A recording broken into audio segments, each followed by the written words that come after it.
July 19, 2002.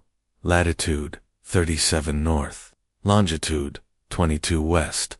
North Atlantic Ocean. The Calypso Dawn was a marvel, a luxury yacht built like a palace, drifting far from any coastline. 3 decks, crystal railings, underwater lounges, and silent engines that barely rippled the sea. 24 guests, 9 crew members. It was meant to be a 5-day escape into pure serenity. Among the guests was Dr. Lila Monroe, a respected marine climatologist. She wasn't the type for luxury voyages. She preferred datasheets and storm buoys. But she'd been invited to speak on changing oceanic weather systems, and after months of field work, a quiet trip sounded harmless enough. The first 3 days passed like a dream. Calm waters, champagne mornings, deep-sea dives to untouched coral fields, sunsets that stretched endlessly across glassy horizons. The kind of peace people paid fortunes for. But on the 4th day, something changed. It began with a silence, not peaceful, unnatural, the kind that prickles the skin and dulls the ears. The sea flattened. The sky, pale and bruised, showed no motion, no wind, no clouds, no birds. Even the hum of the ship's engines, gone. Leela stepped out onto the upper deck and instantly felt the pressure. Her ears popped. Her barometer dropped so fast the needle stuttered. She stared at the horizon, but there wasn't one anymore. The sea and sky had melted into the same dull gray, and then, without warning, the sky split open. A jagged bolt of lightning streaked downward. Not in a line, but in spirals, curling, branching, dancing like it was alive. Thunder didn't follow. There was only vibration, low, deep, like the groan of something ancient beneath the water. Lights flickered. Electronics buzzed. The ship's navigation panels began blinking random coordinates, shifting position by the second. Guests ran to the railings, cameras raised, laughing nervously. Someone said it looked like the northern lights had gone crazy. Someone else said it was ball lightning. But Leela just watched, stone still. "This isn't atmospheric," she whispered. "It's tectonic." By 9:17 p.m., all communication systems were down. The GPS was dead. The emergency radios didn't respond. The captain tried switching to shortwave, then satellite. Nothing. Not even static. The sea changed color, from deep blue to thick black. No waves, but the surface shimmered, as if the ocean was sweating. Instruments failed. Compasses spun. Slowly, clocks began losing time. One by one, the lights went out. Not all at once, but deck by deck, from stern to bow, like something was crawling across the ship. Crew members moved below deck to investigate. They didn't come back. Guests gathered in the main lounge. Lila noticed one of them, a boy, no older than 10, staring out the observation glass at the sea. He pointed and whispered something about eyes beneath the water. When she turned to look, there was nothing. Just blackness. By 10:09 p.m., every timekeeping device aboard froze, everything stopped, and then silence again. Not the absence of sound, but the presence of something else. 4 days later, the Calypso Dawn was found adrift, 74 miles southeast of its last known position. No signs of struggle. No damage to the exterior. No crew. No passengers. Dinner was still set on the table. Beds were made. Luggage untouched. The engines were idle, though they showed no signs of failure. A hot cup of coffee sat on the captain's console, still warm, in Dr. Monroe's cabin. Her notebook lay open beside her folded clothes. The last page read only 3 lines. "The ocean doesn't forget, it watches. And sometimes, it answers." No one ever found the passengers. No lifeboats were missing. No distress signals had ever been sent. Only the yacht remained, and that notebook. The Calypso Dawn was a marvel of marine luxury. 200 feet of elegance adrift in the deep blue wild. 3 stories tall. Triple reinforced hull, a glass observation lounge that looked directly into the abyss below. Aboard were 24 guests, and 9 crew, hand-picked for excellence. The voyage was a 5-day charter across isolated waters, marketed as an intimate ocean escape. No land in sight, no distractions, just stars above and miles of mystery beneath. For 3 days, it was exactly that. Calm waters, lavish dinners, champagne under moonlight. Guests snorkeled, dove, meditated. They laughed about stress and land-based problems, confident they were floating far above all of it.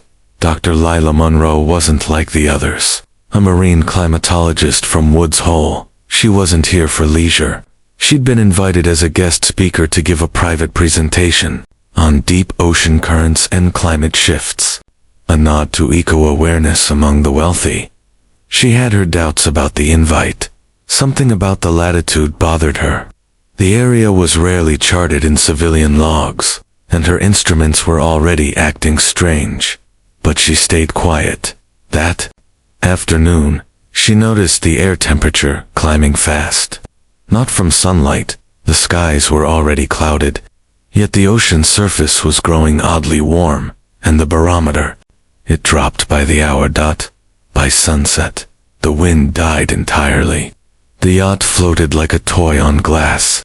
The crew reported power flickers in the lower decks. Several instruments showed conflicting coordinates, as if the ship was drifting in multiple directions at once. Then came the silence. Not just the quiet of the open sea, a deeper hush, a vacuum, a stillness that pressed against the ears and made you swallow hard. No birds, no breeze, no waves, and then it began with thunder that sounded more like roaring metal, not a crack, but a scream, long and grinding, like steel being torn open, the kind of sound that makes your bones vibrate. Guests rushed to the deck, phones out, cameras flashing, some filming, others shouting. But the moment they looked up, everything changed. The clouds weren't rolling in, they were already above, circling like water draining into a funnel. A spiral, huge, rotating faster by the second. No wind blew at deck level, yet above, the sky was spinning like it had been punched open. Captain Harris, a veteran sailor with decades at sea, took one look and ordered everyone below deck. They never made it. Lightning struck the ocean, not in a flash, but in a column. A single white beam that came down and stayed, held in place like a spotlight from the heavens, or from somewhere deeper. The sea boiled around the strike. Steam poured up. The sound became unbearable. Then the yacht shook, not from above, but from below. The hull groaned. Deck chairs tumbled. Glasses shattered. It felt like something enormous had shifted beneath the ship, not struck it, but brushed past. Like the whole vessel had been nudged by a sleeping beast. The lights flickered once, then went out. Total darkness. No emergency systems, no exit signs. Just black. Screams followed. Distant at first, echoing from lower levels. A guest shouted about someone falling. Another claimed they saw movement outside the glass lounge. Something rising from the depths. Dr. Monroe grabbed her flashlight, but it barely held a beam. Her tablet wouldn't start. Analog watches had frozen, and her emergency transponder, dead. She stumbled toward the bridge. The door was ajar. Inside, empty. The captain's coffee still steamed. His radio handset was on the floor, blinking red, and the helm's digital clock read 22:09, the same time every other clock would freeze on. She turned and saw something through the front window. In the distance where lightning met ocean, the water was opening, not partying like Moses' Sea, splitting vertically, a glowing fissure in the waves, as if the sea itself had torn open like skin. Inside, dark shapes, moving. Too smooth to be debris, too slow to be current, and too large to be human. Lila stumbled back from the window, just as the bow dipped. A lurch. Forward. A shift, almost imperceptible, but enough to suggest the yacht was being pulled, downward, or inward. Another scream rang out, then silence, not one of peace, but of absence. When the Calypso Dawn was recovered 4 days later, it drifted, alone, perfectly intact. Every lifeboat accounted for. No signs of violence. No damage to the ship, but no people. Luggage untouched. Phones still charging. Dinner service set for 24. A piano still playing on loop in the lounge. The same song the guests had danced to that final night. Every single clock on board. Frozen at 22:09. In Dr. Monroe's cabin, her notebook was found open on the desk, one page half written. The last line still legible, scrawled in ink that hadn't yet dried.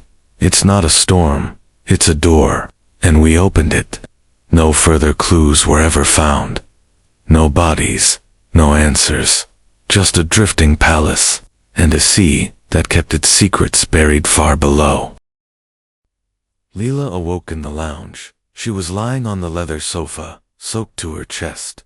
Cold salt water sloshed around her waist. Her clothes were damp and clinging. The air smelled of ozone, seawater, and something else. Metallic, rotten, silence, the kind of silence that makes your breath feel loud. The ship was still.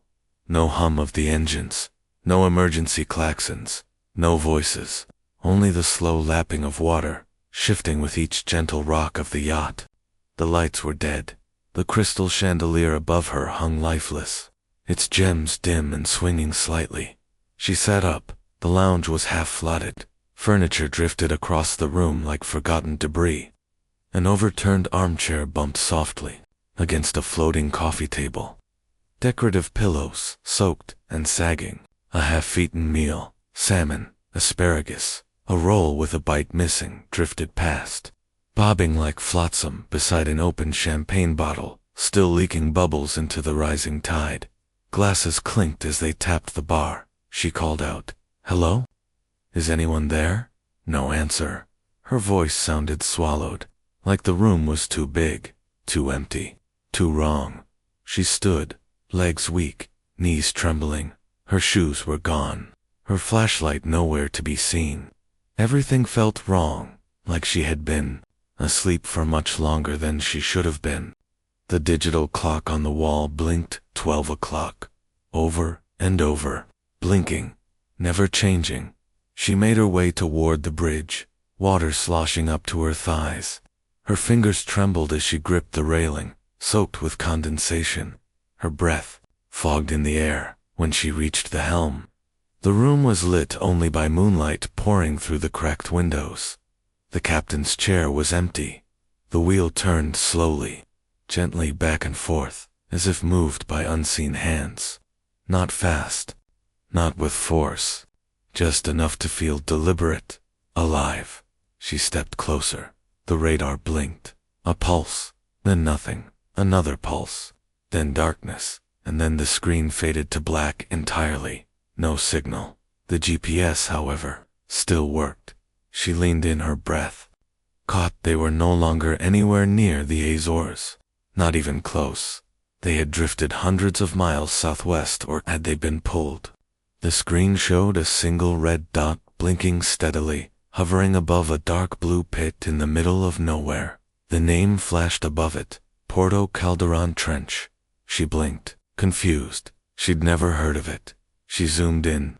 The map refused to load properly. Just fragments of seafloor data, glitches, gaps, blank grid squares that bled into each other. The only legible note was one written in gray italics beside the trench coordinates: seismic instability, area uncharted, navigation discouraged. She opened the captain's logbook, left beside the controls. A pen still tucked in the binding. The last few pages were frantic entries scrawled without care, with broken timestamps and smeared ink. And then, the final one, 1:32 a.m., static on all comms. Unknown electrical interference from below. Feels like pressure building. Nothing after that. No SOS. No logoff. Just that one line. Leela's breath grew shallow. She leaned against the panel, staring out the front window. The ocean stretched on, in every direction, calm, flat, silver in the moonlight. But it didn't look peaceful anymore. It looked like a surface stretched too thin, and in the distance, far off on the horizon, a black wall of clouds. Still swirling, but unmoving. She turned to leave, and stopped. The floor creaked behind her. She wasn't alone. She turned quickly, but saw nothing. Only shadows and water, and the soft movement of something disappearing around the corner of the stairwell. Too slow for a wave. Too tall for an animal. Too quiet for a person. She stepped back into the lounge. The tide had risen. Chandeliers now touched the surface. One light flickered on, only one, and in its flickering pulse, she saw her reflection in the glass window, and behind it, something else, something watching from beneath the waves. Not swimming, just floating, waiting. The sea, she realized, had gone still again. But this time, it wasn't calm. It was holding its breath. Lila moved cautiously down the corridor, flashlight flickering with a dying battery, sloshing through knee-deep water. The lower decks had flooded faster than she expected. Doors creaked as the yacht rocked gently, as if it still moved, not by wind or current, but by something beneath. She heard a groan, faint human. She followed it. It led her to the engine bay stairs. There, clinging to the railing, barely conscious, was Gregor, the engine technician. His jumpsuit was soaked with blood down the side of his head. One of his eyes was swollen shut. His hands trembled. She crouched beside him, helped him sit upright, and checked his breathing. Shallow, but steady. "I thought I was the only one," he rasped. She shook her head. "You're not." Another voice echoed from the hallway. "Neither am I."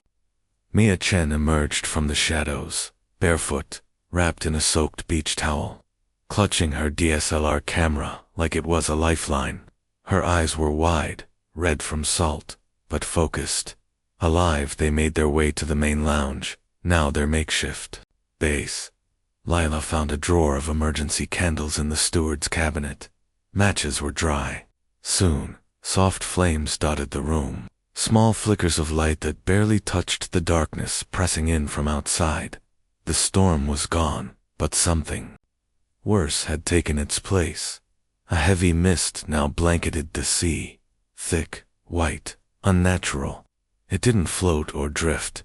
It clung like smoke from dry ice, coating the deck rails, sliding across the windows like it was alive. Visibility was gone. They were suspended in a white void, as if the world had been erased. Mia stared out one of the portholes, her camera in her lap. Her hands hadn't stopped shaking. Gregor sat on the floor, back to the wall, pressing gauze to his temple. "I saw something," he whispered, voice hoarse. Lila turned. "During the strike." He nodded slowly. "Not a shadow. Not lightning. It rose up. Not fast. Like it was waking up." "Stretching?" Mia asked. "You mean a wave?" "No," Gregor said. "Not a wave. It wasn't water. It was in the water, moving against the current. It broke the surface." He paused, looked at Lila. It had eyes. Lila felt a chill that wasn't from the cold water. Gregor continued. "Red, reflective, like signal lights, but deeper, older." It was looking at the ship.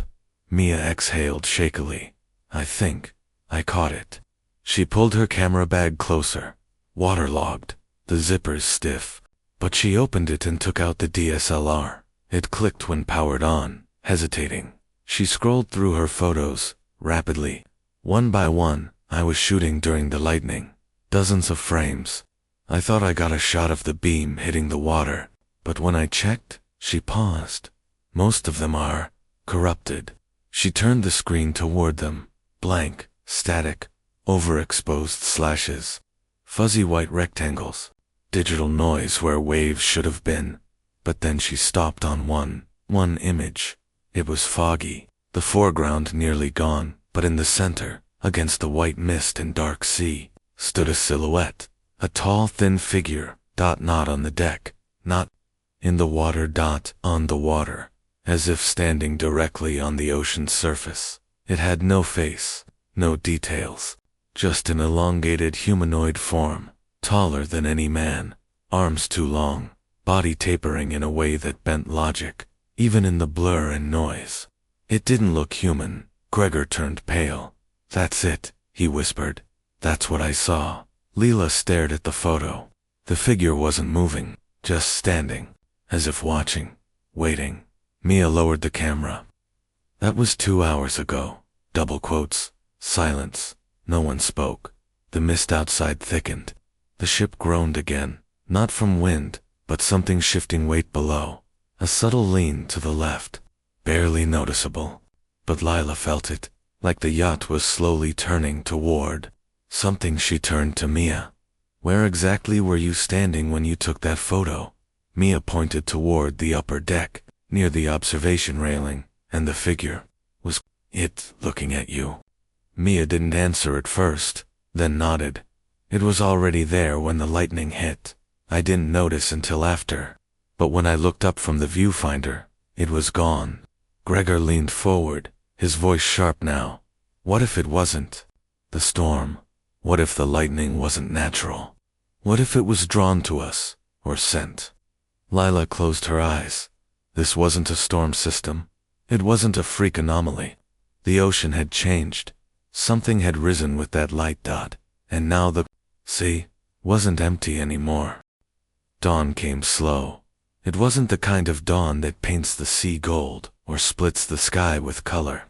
It was a dull, smothered light, pale and directionless, like the sun had forgotten how to rise. The mist hadn't lifted. If anything, it had thickened, curling around the yacht like it meant to stay. And then, without warning, the humming began. Low, deep, vibrational, not from the engines, not from the ship, from the sea itself. Lila heard it first, a strange tension in the floor, beneath her boots, as though the very metal of the hull was being plucked like a cello string. The others felt it moments later. Gregor froze, hand gripping the back of a chair. "Do you feel that?" The water in the flooded lounge rippled, not from movement, but from vibration. Lila dropped to her knees, pressed her palm against the floor. It trembled, soft, but rhythmic, like something massive was moving far below. Not footsteps, not turbulence. A pulse. Gregor, still pale from the night before, rushed to the engine bay ladder. He disappeared below. A minute later, he shouted back up, the bilge waters heating up. He came back up breathless, dripping again with sweat and seawater. "It's not from the engines. They're dead. It's coming through the hull." Leela pulled her barometer from the drawer, the analog kind. The needle was climbing. Fast. Too fast. Atmospheric pressure, that should have shifted over days, was rising in minutes. She checked it again, then a third time. "This is unnatural," she said. Gregor looked out the lounge window. The sea was still flat. The mist pressed against the glass like frost. Then came the signal, faint at first, more felt than heard. But then it became clear. A repeating pulse. 3 long, 1 short. Pause. 3 long, 1 short. Over and over. It wasn't sound in the air. It came through the water, low frequency, subsonic. The kind of resonance whales might use. But this wasn't biological. It was mechanical, rhythmic, deliberate. Gregor's face twisted. "Morse code?" Lila shook her head. "It's not dots and dashes. It's more like language, but simpler, repeating, focused." "A beacon," Gregor muttered. "A distress call." "No," Leela said quietly. "A lure." They stared at one another. The silence between pulses was worse than the sound. It felt expectant. Mia had already packed. She emerged from the hallway with a duffel strapped over her shoulder, camera bag at her hip. "We need to get off this ship." Gregor turned. "We don't even know where we are. That fog hasn't lifted in hours. We don't need to know. Mia replied. We just need to leave. They made their way to the lifeboat deck, climbing through knee-high water, the faint pulse still throbbing beneath their feet. As they neared the exterior hatch, the pressure shifted again. Their ears popped. Lila staggered, grabbing the handrail. Gregor opened the hatch and froze. The David arms hung empty. The lifeboat, their only known escape, was gone. The clamps were broken, not rusted, not unbolted, twisted, like something had torn it away with overwhelming force. The steel brackets were bent backward, curled like melted plastic. A length of safety rope still dangled from the side, frayed, as if chewed. Mia's breath caught in her throat. No, no, no, no. Lila stepped forward, looked over the side. Nothing but fog. Endless, pale water, unmoving. No sign of the boat, no ripple, no splash. It hadn't drifted. It had vanished. Gregor knelt, inspecting the metal. This wasn't pressure. Something pulled it off. Something waited until we'd find the signal, Leela said. She stared into the mist. And now it knows we're listening. The pulse returned. 3 long, 1 short. Closer now. Stronger. Echoing through the hole. Mia backed away from the railing. There has to be another raft. Another pod. Even something inflatable. There was only one surface lifeboat, Gregor said. Everything else was pressure-rated, submersibles, and they're powered. They're not going to work, Lila added. Not without main power. And it's not safe to go down. She didn't say why, because the last time someone went below, they didn't come back. Mia looked from one to the other. Her eyes burned with disbelief and fear. So what now? We wait here, until that thing comes back. No one answered. The sea pulsed again, and this time, it sounded closer. The sea calmed again, but not like before. Not peaceful. Wrong. Stillness so complete, it felt staged. As if something had silenced the world on purpose. Gregor wiped sweat from his brow. The sonar might have cached something, he said. We can check the underwater drone. Maybe it saw where we drifted from. They agreed. Leela helped him unseal the lower deck hatch. Mia stayed above, monitoring the tablet feed from the lounge. The drone, a rugged ROV with a mounted camera and sonar array, slipped quietly beneath the surface, vanishing into the fog-choked water. 50 meters, 100, 130. The video feed began to fuzz with static, then stabilized. What it showed was not their yacht. Rusted hulls, twisted beams, sea life growing where it shouldn't. Wreckage, endless wreckage. Old warships, civilian yachts, commercial aircraft, submarines with markings eroded by time. Some of the crafts were from another era, 1940s, maybe older. Some looked recent, dozens, maybe hundreds, stacked, tangled, forgotten. And then, the trench came into view. A vast tear in the seabed.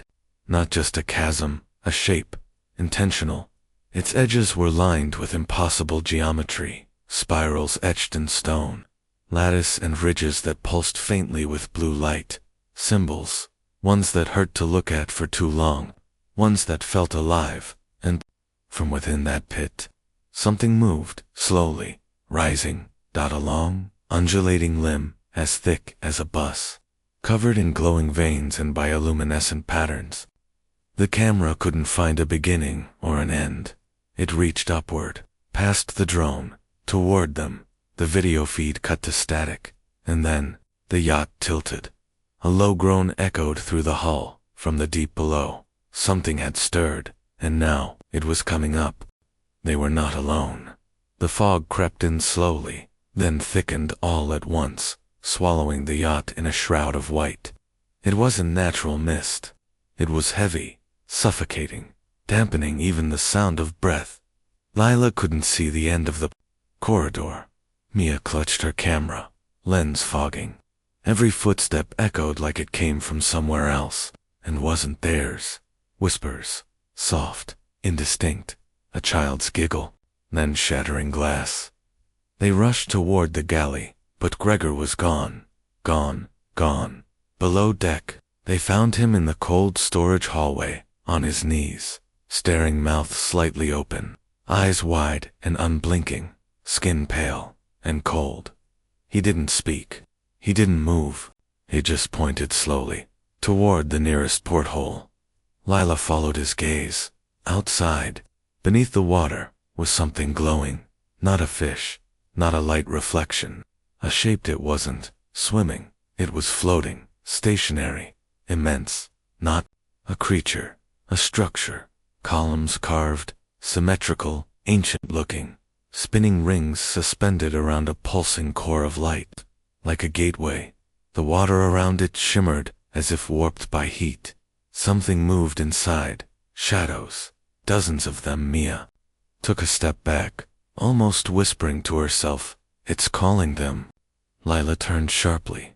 Calling who? Mia swallowed. The missing ones. And that's when the fog outside turned red.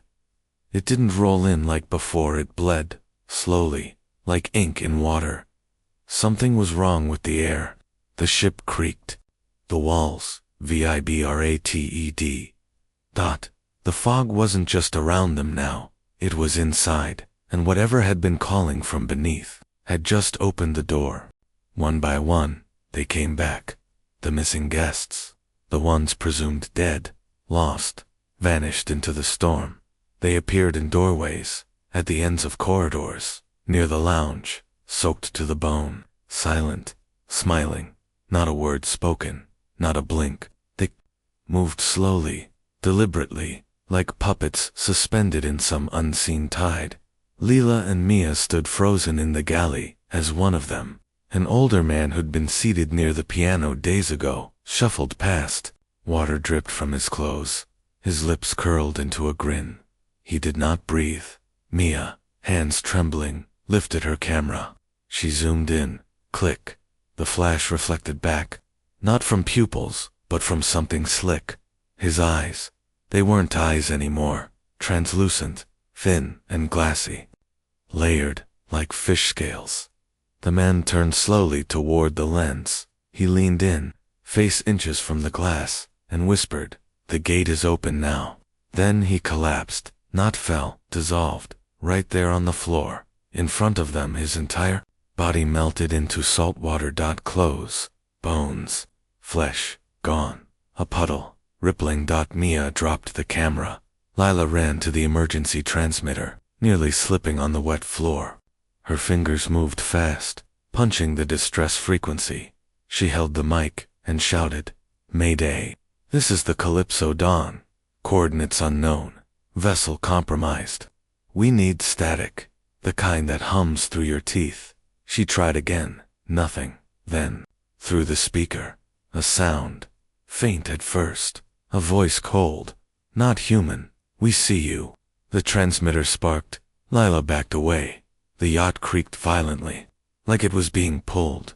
And somewhere below, the humming began again. Not the yacht. The sea. Something was rising, and it knew they were there. They made it to the deck. Lila launched a flare. The clouds parted. The sea boiled. And then, silence. A freighter spotted them 6 hours later. Only 2 people were recovered, Lila and Mia. No sign of Gregor. No trace of the Calypso Dawn. Just an oil slick and fragments of hull. Lila kept Mia's camera. The photos blank, except one, of the gate still open. Lila never spoke publicly about it. She teaches now, quietly, in Maine. Mia vanished 3 years, later on a solo dive. But sometimes, report surface sailors claim they see lights beneath the Porto Calderon Trench. Strange weather, and sometimes, they hear the humming.